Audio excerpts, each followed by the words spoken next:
Hello à toutes, je suis ravie de vous retrouver. Bienvenue sur ma chaîne Une fille manager. Je suis Valérie et comme tous les 15 jours, je viens vous apporter des retours d'expérience, des conseils pour vous aider à devenir une meilleure leader, une meilleure manager et à vous sentir beaucoup plus confiante. Alors aujourd'hui, je voulais partager avec vous une notion qui me paraît vraiment importante et qui est assez méconnue finalement, qui est une notion qui va vous aider peut-être à sortir d'un comportement que vous avez peut-être en tant que leader et qui génère des difficultés dans les relations que vous pouvez mettre en place avec les membres de votre équipe.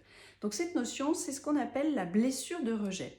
Alors qu'est-ce que c'est? Cette blessure de rejet, c'est en fait une blessure émotionnelle qui est là depuis l'enfance de manière très inconsciente et que beaucoup d'entre nous peuvent avoir sans vraiment s'en rendre compte et sans vraiment le savoir.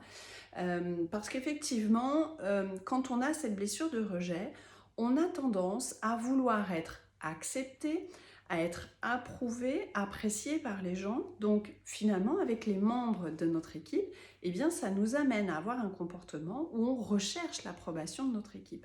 Donc, qu'est-ce qui se passe? Eh bien, du coup, on va avoir du mal à dire non. On va avoir du mal à s'opposer à certaines personnes.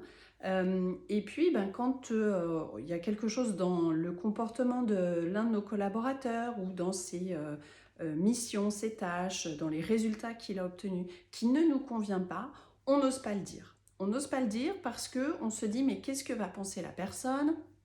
Et puis moi, je veux conserver une bonne ambiance dans mon équipe. Si effectivement je commence à dire ce qui ne me convient pas, eh bien les personnes vont me rejeter, je ne serai pas acceptée en tant que manager, en tant que leader, malheureusement ça va mettre en péril le service, l'activité, peut-être l'entreprise si vous êtes votre propre entrepreneur, votre propre patron. Donc parfois c'est effectivement une vraie difficulté qui nous empêche en fait de nous affirmer tout simplement.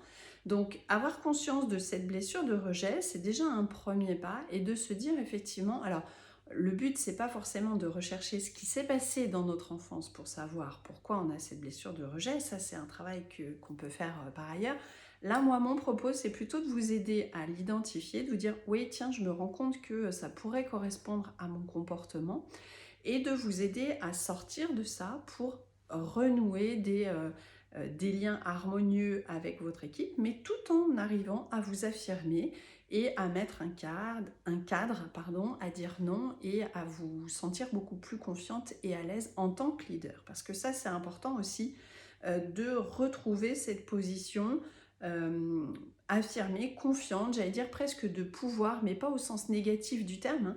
Vraiment, en tant que leader, je suis là pour apporter ma vision, pour emmener mon équipe, parce que c'est ça en fait ma mission première, c'est de développer les compétences de mon équipe.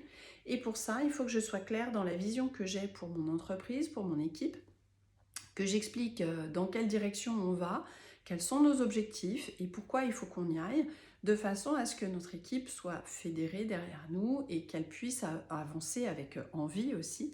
Donc notre but, c'est pas de créer absolument une bonne ambiance, bien évidemment que c'est beaucoup mieux de travailler quand il y a une bonne ambiance, mais vous, votre objectif premier, c'est pas d'être la bonne copine, c'est pas d'être la grande sœur ou la maman. Vous, votre but, c'est de développer les compétences de votre équipe, encore une fois, pour la faire grandir et faire en sorte que cette équipe aille chercher les objectifs qui ont été fixés et puisse répondre à la vision que vous avez pour votre société ou pour votre service. Donc ça, c'est vraiment important de faire la part des choses et de se dire, eh bien, ce n'est pas parce que je vais dire non ou que je vais dire que je ne suis pas d'accord, que je vais peut-être aller dans la confrontation, c'est-à-dire des confrontations d'idées, des points de vue différents. C'est pas parce que vous allez vers ça que ça fait de vous quelqu'un de méchant, que vous allez être rejeté par votre équipe ou que vous allez être jugé. Les gens ont le droit de ne pas être d'accord. Mais c'est vous qui êtes le leader, c'est vous qui donnez le ton, qui dites ce que vous attendez à votre équipe et à vos collaborateurs. Donc c'est important de pouvoir fixer des limites, fixer un cadre sur ce que vous attendez de chacun d'eux, sur ce que vous acceptez et ce que vous n'acceptez pas.